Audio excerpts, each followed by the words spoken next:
Oi, gente, seja muito bem-vindo ao Entre Especialidades, o podcast para você, estudante de medicina ou médico recém-formado, que quer entender de perto o que existe por trás de cada especialidade médica. A cada episódio, a gente conversa com profissionais e estudantes que compartilham suas histórias, escolhas e desafios para te ajudar a enxergar o que realmente move cada especialidade e, quem sabe, descobrir qual delas combina mais com você. Eu sou Gabriela e junto com a Alessandra, Bruna e Érica, vamos apresentar o Entre Especialidades, um espaço para se inspirar, se reconhecer e se conectar com o propósito de ser médico. É um prazer de receber o Dr. Pedro Teixeira, médico de família e comunidade, formado pela UNEB em 2019, com residência concluída na USP em 2025. Além disso, o Dr. Pedro é coordenador da medicina preventiva no SANAR e preceptor da MFC na USP. Tudo bem, Dr. Pedro? Olá, gente, tudo bom? Prazer, Erika, Alessandra, oi, Gabi. Muito prazer. Pedro, conta pra gente, em que momento da sua graduação você pensou em seguir a sua especialidade? Eu optei 2 anos depois de formado, não foi na graduação. Eu passei meus 6 anos e meio de graduação pensando, porque eu tive greve, então 6 anos e meio, pensando em fazer psiquiatria. Eu fazia direito antes, larguei para fazer psiquiatria, mas tinha que passar pela medicina antes. E aí veio a Covid, depois que eu formei e não consegui ir para o plano de residência logo direto e tal, então dei um tempinho aí para pensar. E aí eu percebi que não era muito de psiquiatria que eu gostava, não. Eu gostava de abordar saúde mental, mas tinha alguns outros interesses ali. Comecei na SANAR, estava dando muita aula de medicina baseada em evidências, e esse não é o forte da psiquiatria. Então, me afastou um pouco da psiquiatria e eu fui começando a me interessar por algumas outras áreas, um pouco mais generalistas, como medicina de emergência e MFC. Mas eu percebi que o ambiente da atenção primária, o ambiente ambulatorial era um que eu me sentia mais confortável, então acabei optando pela medicina de família por conta desse contexto todo aí. Gostava de saúde mental, gostava de evidência, gostava do ambiente ambulatorial, sempre quis ser professor, e aí eu achava que o conjunto de conhecimentos que a MFC tinha para me oferecer preenchia mais todos esses interesses aí. Então, o que mais pesou na sua escolha foi todo esse contexto, né, de tipo, veio a pandemia, você queria ter mais esse relacionamento, não tanto a saúde mental focado só na psiquiatria. E assim, na verdade o que mais pesou foi a parte da educação médica. Eu já formei querendo ser professor, eu já sabia que eu queria ser professor, só não sabia ainda de quê. E aí, quando eu comecei a conhecer um pouquinho mais a medicina de família, principalmente por conta de dar aula na preventiva, eu dava aula com médicos de família junto. Eu comecei a dar aula em uma faculdade em Salvador também, e era no contexto de atenção primária, então eu fui me familiarizando um pouquinho mais do que o que eu já conhecia durante a formação. E aí eu vi que o que mais falta para os recém-formados, vamos dizer assim, para quem sai da faculdade, são os conhecimentos da medicina de emergência e os conhecimentos da medicina de família. Então, assim, se todo mundo fosse um pouquinho MFC e um pouquinho emergencista, acho que todo mundo seria melhor médico. E aí, se eu queria formar melhores médicos, eu sentia que aprender um pouquinho mais de emergência, um pouquinho mais de MFC era importante. Fiquei na dúvida, fiz uma pós em emergência e uma residência em MFC, para poder cobrir um pouquinho os dois. Mas fui para a residência mesmo de MFC e me especializei nisso por conta do local de atendimento, né? Ambulatorial, atenção primária, eu achava um pouquinho mais minha cara. Interessante. E aí, no processo de entrar na residência, como foi esse processo seletivo? O que você achou que foi mais desafiador no seu processo de preparação para entrar na residência? Cirurgia. Mas isso é uma resposta muito, muito rasa, né? Eu acho que o difícil foi, eu decidi mesmo que eu ia fazer residência e estudar para residência em 2022. Só que eu formei em 2019. Então, assim, eu precisei sair do cargo de coordenador pedagógico do Sanaflix. Eu precisei deixar de dar plantão em 2 lugares que eu dava plantão. Acho que o mais difícil, assim, medicina de família ainda não é tão concorrida quanto outras, né? A gente tem que estudar para passar na boa, na que a gente quer, mas a gente não precisa se acabar tanto de memorizar um monte de coisa inútil para ganhar 2% a mais na prova quanto em algumas outras especialidades. Então eu estudei muito, mas o mais difícil foi, assim, tirar coisas de minha vida que já estava estabelecida, aceitar ganhar menos, bem menos, para poder tirar um ano e estudar. Eu acho que o maior desafio foi esse. E porque é isso, estudar você não tem um prazo para amanhã para fazer as coisas. O plantão você tem que acordar e ir. As entregas que eu tinha na Sanar, por semana eu tinha as minhas entregas. Estudar era um objetivo para o fim do ano, estudar para a prova. Então, se eu não tivesse tempo livre para isso, eu nunca ia priorizar isso. Eu tentei estudar um pouquinho em 2021, não rolou por conta disso, porque eu não abri mão das coisas. Aí eu abandonei, assim, em junho. E aí, 2022, eu disse, não, agora realmente eu tenho que abrir espaço na minha rotina, porque senão eu nunca vou priorizar o estudo. A dificuldade foi tomar essa decisão, na verdade. Você não tem essa pergunta aqui, mas eu vou acabar acrescentando, porque vai já emendar uma outra que eu vou fazer. Como que o Sanaflix entrou na sua rotina, né, dentro desse contexto, e como que é ser um residente? Eu gostaria que você explicasse pra gente, que assim, olha, como que foi a rotina, mas o que é ser um residente? Como é que é? Como é que é a carga horária? Como que são os plantões? Você falou um pouco, tipo, estudar o plantão, como é que faz para tudo isso? O Sanaflix entrou porque, não sei se vocês já ouviram falar no Medicina Resumida, era um canal no YouTube, e todos eles eram colegas de turma meus na faculdade. E aí a Sanar contratou eles para começar o Sanaflix. Então o Sanaflix, na verdade, foi transformar a Medicina Resumida em uma plataforma. E aí, quando a Sanar contratou eles, aí Diego, que era o líder do Medicina Resumida, meu colega de turma, rodava no internato com ele e falou, Pedro, tô precisando de alguém para gravar coisas de psiquiatria, de psicopatologia, como ele sabia que era meu interesse. Eu comecei a gravar lá por conta disso, eu ainda era interno, então eram coisas mais de ciclo básico. Entrou, assim, por isso, para ganhar dinheiro, né? Tipo assim, para pagar minha formatura. Foi meio que nessa pegada que o Sanaflix entrou. E aí começaram a precisar de uns assuntos que não tinha quem gravasse. E a Preventiva entrou na minha vida por isso. Você pode gravar uma notificação compulsória aqui? E aí eu fui gravando, fui indo bem, tipo, performando bem nesses assuntos que geralmente o pessoal é ruim. E fui gostando e me interessando. Então o Sanaflix entrou aí nisso. E sobre ser residente, assim, eu acho que depende muito de onde que você está vindo para ser residente. De onde, assim, de que momento de vida que você está vindo. Porque eu era coordenador pedagógico do Flix, eu era professor e eu virei R1. Então, pra mim foi um baque de tipo assim, Pedro, baixa a bola que aqui você é quem menos sabe. Aqui você é o fim da cadeia alimentar, sabe?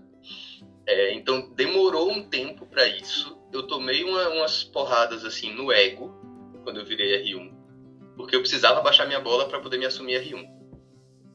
E tem uma galera que eu vejo o contrário. Agora que eu tô na preceptoria, eu vejo a galera que saiu direto da faculdade e entrou na R1, que tá com cabeça de interno e tem que começar a assumir responsabilidades que não assumia quando interno. Tipo, não, agora você é médico, agora você é médica.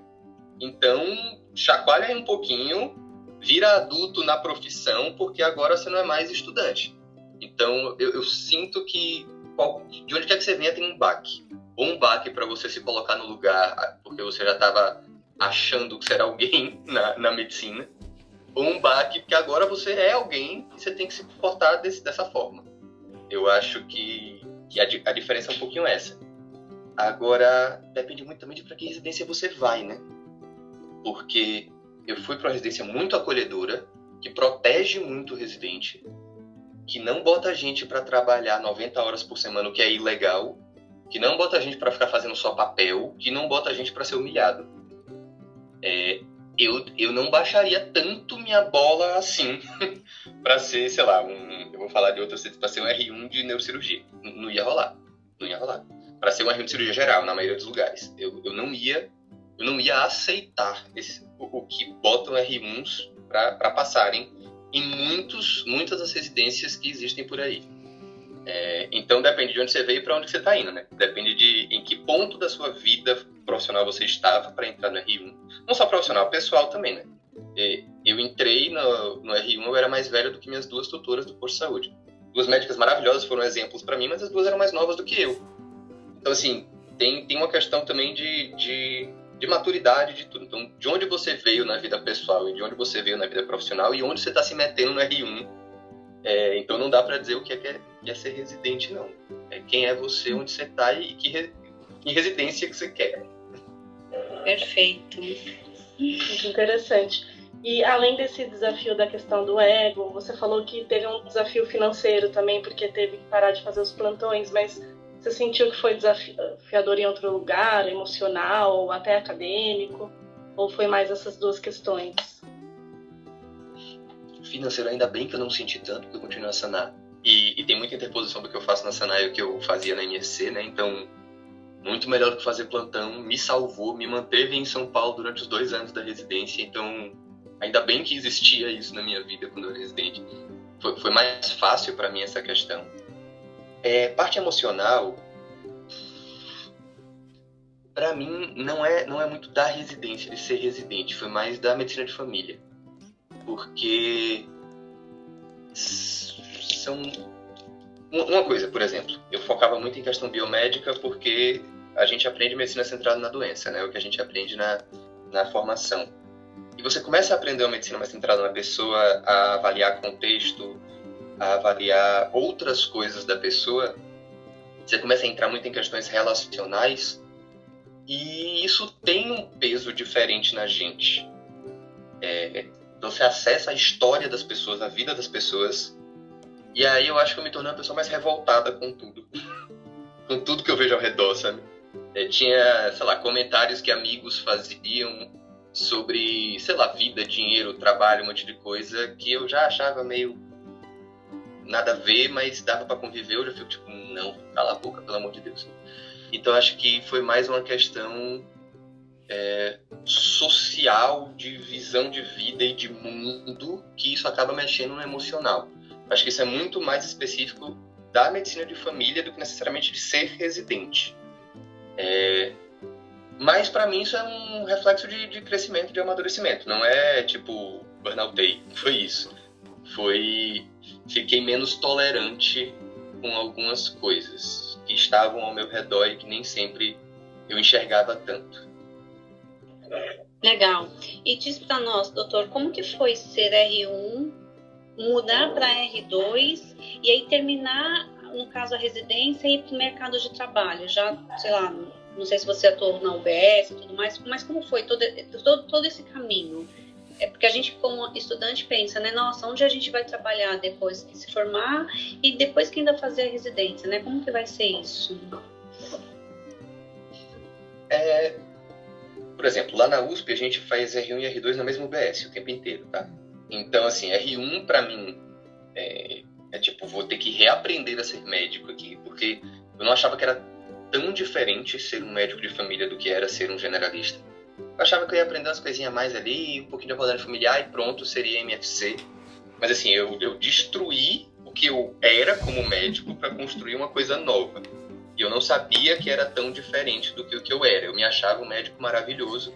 Hoje eu vejo que eu era mais ou menos, era bonzinho. Mas, assim, é outra coisa. Eu olho para trás, eu tenho um pouquinho de vergonha dos meus alunos nos 4 anos que eu fui professor antes de vir para residência, sabe?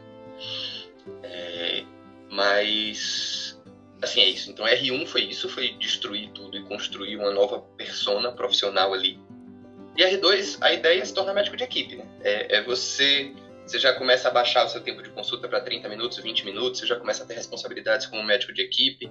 Então, a ideia do R2, pelo menos para mim, e pelo menos aqui no programa da USP, era: você tem que começar a assumir cada vez mais responsabilidades para que quando chegar março, quer dizer, fevereiro, você esteja plenamente pronto para assumir uma equipe você não precisar mais das rodinhas dos tutores. Na USP, preceptor a gente chama de tutor, então não tem mais as rodinhas dos seus preceptores, né?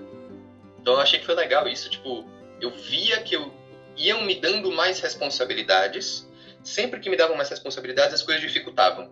E quando eu estava começando a ficar um pouquinho mais fácil, me davam mais responsabilidade e depois dificultava de novo.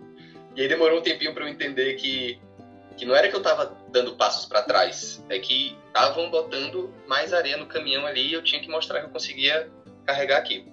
Então, quando eu percebi isso na virada, assim, início do R2, tipo, cada vez que ficar fácil vai ficar difícil de novo, isso é um bom sinal, eu acho que foi assim, eu do segundo terço do R2, eu fui entendendo que aquilo ali era um contínuo para eu ser médico de família em março, mais ou menos isso. Então, para mim foi muito natural, quando acabou fevereiro e começou março, agora eu sou médico de família e eu me sentia, não pronto, né, mas adequado, suficiente. Eu me sentia suficiente para atuar como médico de família, porque ao final do R2 eu já era um terceiro médico na equipe. Eu não era Pedro residente que precisa discutir caso, que precisa passar pelas preceptoras, esse tipo de coisa. Eu era um terceiro médico da equipe que assumia seus próprios BOs e resolvia suas próprias coisas. Então essa transição eu acho que foi ficando natural com o ganho de maturidade durante a residência. E nesse processo, a gente escuta muito falar que a medicina está ficando saturada, né? Que a gente não vai conseguir se colocar no mercado de trabalho, né? Vai ficar cada vez mais difícil. Você sentiu dificuldade nessa transição? E hoje, também queria saber se hoje você trabalha mais em UBS, mais aonde? Assim, hospital, clínica própria? Não senti dificuldade, mas tem uma questão também. Todos os privilégios possíveis eu tenho. Então, as coisas ficam mais fáceis, né? Além de todos os privilégios simplesmente que a sociedade dá para mim, que sou homem, branco, hétero, tudo, tem que eu estava fazendo na USP, já conhecia muitos preceptores de lá, a galera abre portas. Então, não estou falando que tem que ser USP para abrir porta, não é. Onde você estiver, algumas portas vão se abrir por ali mesmo. Então, hoje, por exemplo, eu trabalho num projeto de telemedicina da USP junto com o governo do estado. Como é que eu consegui esse projeto? Porque quando abriu o edital, o pessoal que eu conhecia falou: Pedro, olha só, se inscreva aí. Eu me inscrevi, mandaram a prova, era tipo tudo gente que eu conhecia, só na hora da entrevista que não era uma pessoa que eu conhecia, mas inclusive o meu chefe hoje foi preceptor da residência. Então, essas coisas foram acontecendo meio que naturalmente. Então, hoje eu estou nesse projeto da telemedicina. Hoje eu estou na preceptoria da residência da USP, que, assim, é um processo seletivo, mas o processo seletivo que é, tipo assim, abre para quem é de dentro, pode vir gente de fora, pode ser, tudo bem, mas só que todo mundo que me entrevista foi quem eu passei a residência inteira junto, então é muito mais fácil para quem já é de lá. E estou na Sanar. E é isso, tipo, ou que eu já estava, ou eu fui ficando nos tentáculos da residência, sabe? Então foi fácil. Não estou em UBS, mas da mesma forma, as UBSs é tipo assim, o pessoal manda no grupo e fala assim: olha, colega aqui da equipe vermelha vai sair mês que vem. Você quer assumir 20 horas no lugar dele? Claro, não é só querer, mas você se coloca no banco de talentos da OS, você já se prepara com carga horária antes, porque você já sabe quem está saindo, a vaga onde vai abrir, a gerente da UBS quer você, porque conhece você como residente. Então as coisas são mais facilitadas se você for ficando no lugar onde você já fez a residência. Eu imagino que eu sentiria o baque se eu saísse da residência e voltasse para Salvador. Aí eu não saberia qual seria minha porta de entrada ali. Conheço gente, porque dei aula em Salvador, porque também fiz a minha faculdade em Salvador, a Sanai em Salvador, então tem um monte de porta lá aberta também. Mas certamente eu não saberia nem por onde começar a procurar. É engraçado isso, é o que você falou, vão se abrindo os caminhos e você vai conhecendo as pessoas, né, que elas vão meio que te direcionando. E quais foram, assim, o maior desafio que você sentiu ao longo dessa jornada sua, assim?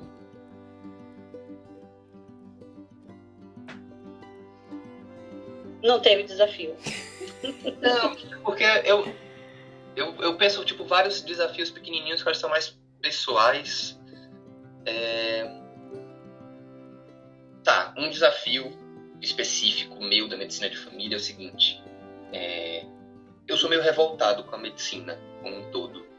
Acho que às vezes que eu e Gabi conversamos sobre medicina, deu pra ver que eu sou revoltado com tudo. E aí existe na medicina de família uma bolha de pessoas que pensam mais parecido comigo, e isso é um oásis, assim. Mas a medicina de família tem cada bolha que eu detesto. E aí, por exemplo, você tenta defender a medicina de família como especialidade. Eu acho que o melhor médico especialista que tem é o médico de família. Foi por isso que eu quis me tornar. Não é porque hoje eu sou médico de família que eu acho isso, não. É porque eu achava isso que eu quis me tornar. E aí você tenta defender a medicina de família e as experiências que as pessoas têm com médicos de família às vezes são tipo assim: Não, velho, não é isso. Não era isso que eu queria que você tivesse tido experiência. E você quer defender a atenção primária, a maioria dos médicos nos postos de saúde é ruim. A maioria é ruim. Aí você mete o pau da galera do hospitalar, você mete o pau da galera do secundário, só contando coisa ruim, mas quando você conversa com eles, todas as experiências que eles têm com a atenção primária é igualmente ruim. Então, acho que o desafio, para mim, na medicina de família foi: eu tenho interesse em educação médica, mas para todo lado tá tudo muito ruim com relação à formação médica. Eu quero defender a atenção primária e a especialidade, mas para quase todos os lugares para onde você olha, tá tudo muito ruim. É difícil defender uma boa medicina de família, se para todo lado o sistema está dando errado, para todo lado os profissionais estão dando errado, para todo lado a formação está dando errado. Eu que já era meio revoltado, eu que já era meio mais crítico do que a média, tipo um outlier mesmo no nível de criticismo, eu acho que isso para mim é difícil. Como que eu me coloco como defensor de uma coisa que em tudo quanto é lugar a realidade atropela e mostra que na verdade não é do jeito que eu tô defendendo, sabe? Eu vou te perguntar o que você mais gosta e o que você menos gosta da especialidade. Supondo que talvez a que você menos gosta você já falou, né? Mas se tiver alguma outra... O que eu mais gosto da especialidade... Eu sinto que eu voltei para as bases da medicina e disse assim: um médico bom é o que mesmo? Coisas simples, por exemplo... Qual a estrutura que a gente vai usar em um encontro com o paciente? Aí você vai e fala assim: já sei, queixa principal, HMA, interrogatório sistemático e antecedentes. Aí chega uma pessoa para você e fala assim: oh, doutor, não, só vim fazer exame, acabou, não tem queixa principal, cadê a HMA? Você quebrou suas pernas ali, você não tem pra onde seguir com essa consulta. Ou então a pessoa fala como a média de demandas em atenção primária são 2,5 demandas. Como que você aborda 2,5 demandas com essa estrutura que você aprendeu na aula de semiologia? Não faz sentido. E aí você sai do ambulatório da atenção primária, você vai para uma emergência, isso não é aplicável. Você vai para uma enfermaria, isso não é aplicável. Tipo, por que a gente aprendeu isso se ninguém consegue fazer isso? E aí coisas do tipo... Mais da metade dos pacientes hipertensos que receberam um tratamento prescrito por médico para hipertensão não seguem. E aí você vê, por que isso? Pô, porque o cara não quer remédio e você deu remédio. Porque o cara tá com sei lá, ele tem uma impressão sobre efeito colateral daquele medicamento que ninguém conversou sobre. Tem alguns estudos que mostram que metade das consultas em ambulatório ou em atenção primária, elas terminam com o paciente não conseguindo falar qual era a sua demanda. Não é porque eles não falaram demanda nenhuma, é porque na primeira coisa que o médico ouviu, ele já tomou conta da consulta e já foi pro lado dele. Então, assim, isso é muito básico. Isso é tipo assim, primeira semana de medicina, introdução à medicina, é estrutura de consulta, é comunicação, é medicina baseada em evidências, mas o povo passa 6 anos e não aprende o beabá dessas coisas. Mas aprende coisas nesse sentido, mas que não fazem sentido, que não são aplicáveis. Então o que eu sinto de bom da medicina de família é que eu senti que rebobinaram minha formação e disseram: começa aqui com o que faz sentido, deixa eu te mostrar por que faz sentido. Porque ninguém nunca me disse por que era queixa principal, HMA e interrogatório sistemático. Mas me disseram por que é MCCP, por que é Calgary Cambridge em estrutura de consulta, por que é SOAP. Eu vi evidências sobre isso. Me disseram por que a medicina precisa ser baseada em evidências. E aí eu vou para um lado da MSC que eu não gosto. Que é... Vou dar um exemplo. Canabidiol. É um exemplo muito, muito específico, tá? Mas assim, a gente entra muito em questões sociais. E aí, eu sou a favor da liberação da maconha pra galera fumar. Isso não significa que tem um link para canabidiol ser eficaz para autismo. Não existe esse link entre eu ser favorável à liberação disso e eu achar que usar canabidiol para autismo é válido. Não existe esse link. E tem uma galera na MFC que eu sinto que confunde essas coisas. Tá? Canabidiol foi um exemplo por conta disso. Ah, não, mas como o cannabis é proibido, a gente não consegue fazer os estudos. O fato de não conseguir fazer bons estudos não significa que é correto aplicar na ausência de bons estudos. Então, me dá um pouquinho de agonia dentro da MFC, e aí é algo pessoal, porque a Sociedade Brasileira de MFC defende as práticas integrativas e complementares do SUS, tem grupo de trabalho só para falar de cannabis medicinal, e tudo isso. Então isso é uma visão minha, não é uma visão de especialidade, tá? Mas isso é algo que pessoalmente me angustia um pouco em outros oásis da medicina de família que tem por aí. É que eu sinto que tem muita gente muito boa em muita coisa, mas que desce uma ladeira para um outro lado em algumas coisas específicas por motivos que são válidos, mas que não deveriam entrar naquela discussão específica de intervenção em saúde. Então talvez seja uma coisa que me incomoda um pouco na especialidade. E falando disso, da questão de futuro da especialidade, o que você acha que vai acontecer com essa questão de inteligência artificial entrando? O que isso pode interferir, contribuir para o bem ou ruim de forma do paciente? Assim, o que você acha disso, das demandas futuras? Eu odeio inteligência artificial. Eu sou bem cri-cri, bem chato com isso, tá? Assim, só vou falar de IA porque você trouxe isso na pergunta, mas assim, eu acho que tem ferramentas maravilhosas para nos ajudar em coisas burocráticas de dia a dia, em registro, em prontuário, em avaliação de exame. Acho que em várias coisas tem muita ferramenta muito boa aí. E a galera tá usando elas para raciocinar por eles. Uhum. Sim, inteligência artificial é um nome que deram, não quer dizer que é inteligente. Inteligência artificial é que nem antidepressivo. É antidepressivo? Não é antidepressivo. Tanto que o nome anterior é sedativo, não era antidepressivo. Virou antidepressivo, virou ansiolítico depois por conta de algo de marketing, sabe? Então, inteligência artificial é um termo de propaganda das ferramentas. Se a gente for discutir o que é inteligência e como os algoritmos funcionam, eu duvido que se a gente fosse aprofundando, alguém vai dizer que aquilo é inteligente. Mas tem muita gente usando em substituição do seu raciocínio. Isso eu acho um horror, mas pode salvar muito o paciente também, o que me incomoda. Porque a formação e os médicos estão tão ruins que, sinceramente, se a gente abrir assim, ChatGPT, quais exames de check-up eu devo solicitar para um paciente, uma paciente de 45 anos sem comorbidades? Ele provavelmente vai ser menos iatrogênico do que a média dos médicos. Então, para onde isso vai, eu não sei. Eu gostaria muito que médicos fossem bons o suficientes para eu dizer que eles são melhores do que o ChatGPT, mas eu não consigo afirmar isso. Infelizmente. O que eu vejo de erro em radiologia para dizer que eu confio mais num radiologista do que num IA, eu não sei se eu consigo confiar. Eu confio pouco em IA, mas talvez eu confie menos em médicos.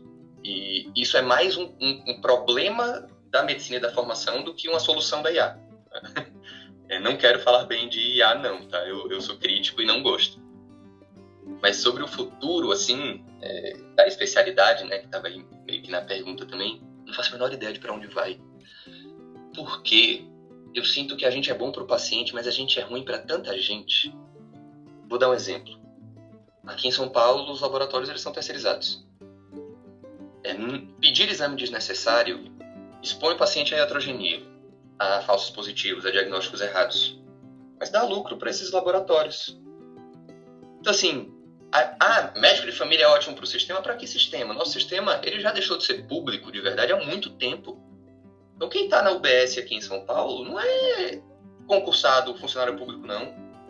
É contratado por uma empresa privada que presta serviço para a prefeitura. O exame que a gente pede vai para a bioimagem de um hospital ou vai para o laboratório terceirizado. Então, assim, gastar dinheiro público de forma desnecessária não é jogar esse dinheiro ao léu, é dar esse dinheiro no bolso de algum empresário. Então, assim, estou militando aqui. Mas é porque é verdade. Se a gente tenta fazer uma gestão de recurso um pouco melhor... Peraí que a Alexa está falando alguma coisa aqui agora. se a gente tenta fazer uma gestão de recurso um pouco melhor, isso vai prejudicar muita gente que está muito inserida no serviço de saúde. Se as pessoas se convencem que o médico de família melhora desfechos em saúde em comparação com outros especialistas no ambiente ambulatorial, isso é ruim para cardio, para endócrino, para ortopedista, para otorrino, para GO, para todo mundo. Então, eu vejo, por exemplo, o Canadá, que é completamente centrado em medicina de família, metade das vagas para residência que são disponibilizadas no Canadá são para médico de família. Você tem, acho que são 3.400 vagas por ano. 1.700 para médico de família, 1.700 para o resto. É assim lá. É centrado em medicina de família. Eu não vejo o Brasil chegando lá, não. Gostaria, mas não vejo. Eu vejo planos de saúde que estão preocupados com gestão em recurso começarem a botar médico de família, mas como que a gente chama gatekeeper, né? Que é, a sua função aí é não deixar a galera endoidar com especialidades, exames e tratamentos sem necessidade.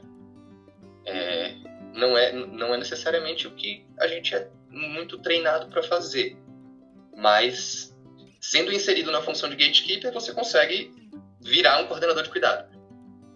Então, dá para aplicar uma boa medicina de família, mesmo que os interesses de quem está contratando a gente sejam outros. Porque é isso.